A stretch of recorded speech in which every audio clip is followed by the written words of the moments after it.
Hello friends and fam, welcome to our channel Fun with Titil Mitil। आज আমরা ডিনারে গিয়েছিলাম বাইপাস রেস্টুরেন্টে। কারণ ছিল একটা স্পেশাল, সেটা ছিল আমার পোস্ট বার্থডে সেলিব্রেশন। আমার বার্থডে ছিল 5 জুলাই। স্টার্টারে ছিল নানান ধরনের কাবাবস।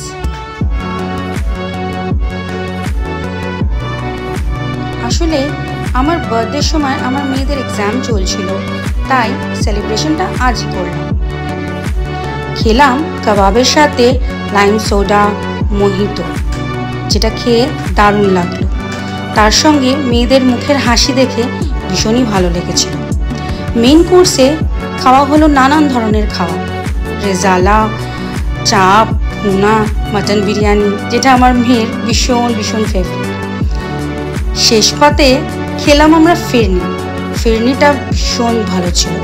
ফিরনিটা আমার মেয়েদের আবার ভীষণ ফেভারিট। খাওয়ার পর আমরা গাড়ি করে ফিরে এলাম আমাদের বাড়ি। নেক্সট ভিডিওতে আবার দেখা হচ্ছে। Bye, good night.